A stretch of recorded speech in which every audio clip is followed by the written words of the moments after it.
안녕하세요. 준주쌤입니다. 안녕하세요. 네, 안녕하세요. 선생님, 네. 지난주 영상에서 수학 잘하는 아이들의 특징 중에 자기주도적으로 문제를 풀려고 한다는 특징을 얘기해 주셨는데 네. 어떻게 해야 우리 아이도 수학을 자기주도적으로 공부하는 습관이 생기나요? 아, 자기주도 학습 사실 어머니들이 가장 이상적으로 원하는 습관이죠. 근데 이제 저한테도 그런 고민들을 많이 이제 말씀을 하시는데 제가 지켜본 아이들 이제 어머니가 이제 우리 애는 자기주도적으로 공부하는 습관이 없는 것 같아요라고 이제 말하는 아이들을 조금 지켜보면 이 아이들이 실제로 자기주도적으로 공부를 할 능력이 없다기보다는 자기주도적으로 무엇인가를 할 만한 지금 상황에 놓여 있지 않은 경우가 참 많더라고요. 그러니까 우리 아이들 지금 다들 대부분 이제 학원을 다니거나 뭐 엄마표로 공부를 하거나 하고 있을 텐데 학원을 다니는 경우에도 보면 학원을 엄마가 세팅을 해주시고 그 커리큘럼도 학원에서 정해주고 교재도 학원에서 정해주고 숙제도 이제 선생님이 정해주면 그 부분만 딱 해가지고 가면 되니까 이제 우리 아이가 뭔가를 자기 주도적으로 할 기회가 없다. 또 엄마가 이제 가르치는 경우를 봐도 엄마가 문제집 다 정해서 너 오늘 여기까지 풀어봐. 채점도 다 해주시고 모르겠다고 하면 설명도 해주시고 이런 식으로 공부를 하니까 아이들이 뭔가를 자기가 스스로 자기주도적으로 할 기회가 그렇게 많지 않은 것 같아요. 근데 제가 이제 오늘 이런 말씀을 드렸다고 해서 그렇다고 이제 모든 학원이나 선택을 아이에게 다 맡겨라. 이제 이런 얘기를 하려고 하는 건 아니고요. 이제 어머니들이 우리 아이들의 자기주도적으로 특히 수학 공부를 하기 위해서 조금 도와주시면 좋은 방법들에 대해서 설명을 좀 드려볼까 하는데 자, 첫 번째는 그날 이제 배운 수학 내용을 아이에게 말로 표현할 기회를 주는 게 되게 중요합니다. 뭐라고 질문해요? 오늘 수학학원에서 뭐 배웠어요? 이렇게 물어요? 이제 그렇게 너 오늘 뭐 배웠어? 엄마한테 말해봐. 이렇게 이제 얘기하면 그건 이제 너무 부담스러운 일이 되니까 이제 그렇게 질문을 던지기보다는 자 오늘 뭐 학교 또는 학원에서 너 뭐 이러이러한 내용을 배웠을 텐데 그 과정에서 너는 뭐가 궁금했니? 라든지 아이가 이제 뭐 어떤 생각을 얘기를 하면 너는 왜 그렇게 생각했니? 뭐 이 정도만 조금 부담 없이 접근을 해주셔서 아이가 그날 배운 내용에 대해서 머릿속으로 한 번 더 상기를 시키고 정리를 해볼 수 있는 기회를 주는 게 중요합니다. 이게 그냥 학원에서 그냥 아무 생각 없이 수업을 듣다 보면 아이가 그냥 선생님 설명을 이렇게 머리로 다 이해를 하고 그냥 올 수 있죠. 근데 이제 집에서 엄마에게 뭔가를 내가 한번 설명을 해봐야 된다는 그런 생각이 있으면 수업을 들을 때도 오늘 내가 또 집에 가면 엄마한테 뭐를 얘기해줘야 되는데 어떻게 얘기를 해야 될까라고 이제 한 번 더 생각은 해보겠죠 아이가. 이제 그 과정에서 머릿속으로 한 번 더 정리가 되는 거예요. 이제 그러니까 이게 뭐 10분을 투자하더라도 효과는 되게 크거든요. 그래서 이제 엄마가 아이에게 그렇게 매일 아니면 뭐 이틀에 한 번, 일주일에 한 번이라도 아이 상황에 맞춰서 스스로 내가 오늘 배운 내용에 대해서 한번 되돌아보고 그것을 말로 표현할 기회를 주시는 거. 이제 그게 좀 중요하고요. 선생님 그리고요.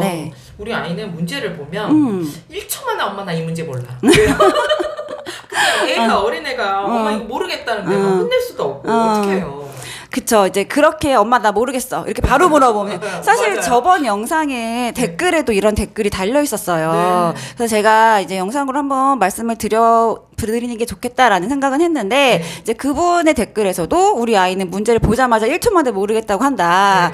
이제 그런 경우에는 또 이제 엄마들이 마음이 약하시고 또 애가 모른다 하니까 진짜 그냥 정말 다 모른다고 생각하시고 바로 이제 알려주시거든요. 근데 그런 방법보다는 자 어디까지 네가 알고 어디서부터 모르겠니? 라고 반대로 질문을 한번 해보세요. 그래서 아이가 그러면 다시 또 생각을 해볼 거거든요. 엄마한테 얘기해야 되니까.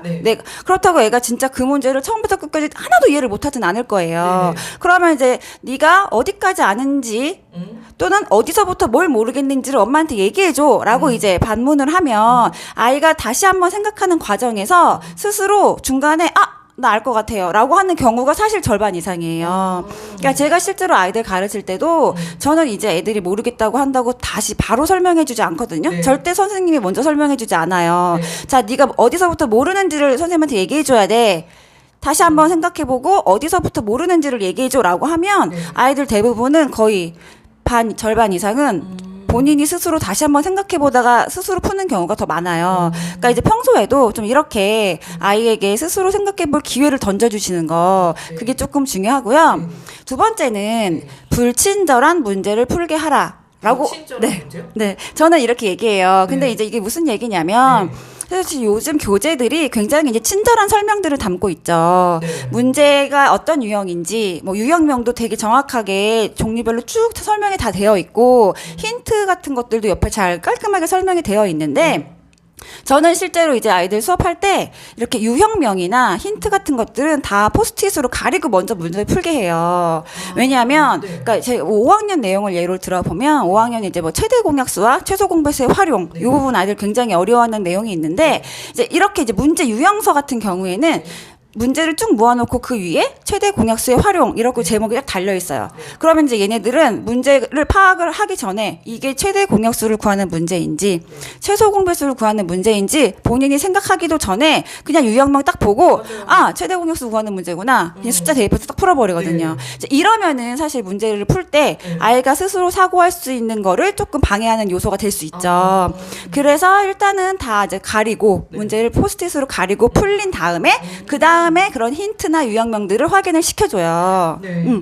저 지금 포스트잇 아. 쓰는데요. 선생님 근데 저 한 가지 더 질문이 네네네. 있어요. 제가 아, 사실 네네. 너무 바쁘면 해설지 보고 그냥 네가 좀 이해해봐. 그렇게 계속 해도 돼요? 어설픈 제 설명보다 나을 것 같은데.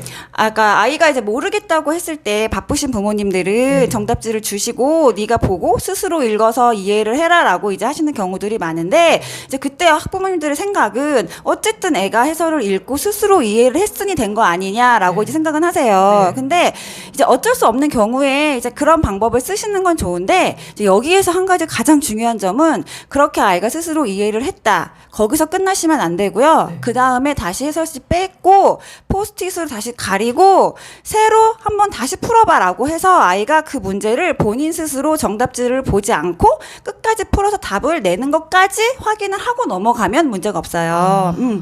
근데 이제 그냥 아이가 생각 없이 해설지를 다 읽고 다 알았어요 하고 넘기면 얘는 아마 그 다음에 똑같은 문제 다시 줘도 못 풀 확률이 훨씬 크거든요. 그러니까 정답지를 주시는 건 좋은데 이제 그 다음 과정은 꼭 거치셔야 한다라는 거는 제가 강조해서 말씀을 드리고 싶습니다. 네. 네. 선생님 오늘도 도움되는 말씀 감사합니다. 네, 도움이 되셨나요? 네. 저는 다음번에 더 좋은 주제로 또 찾아뵙겠습니다 감사합니다. 감사합니다.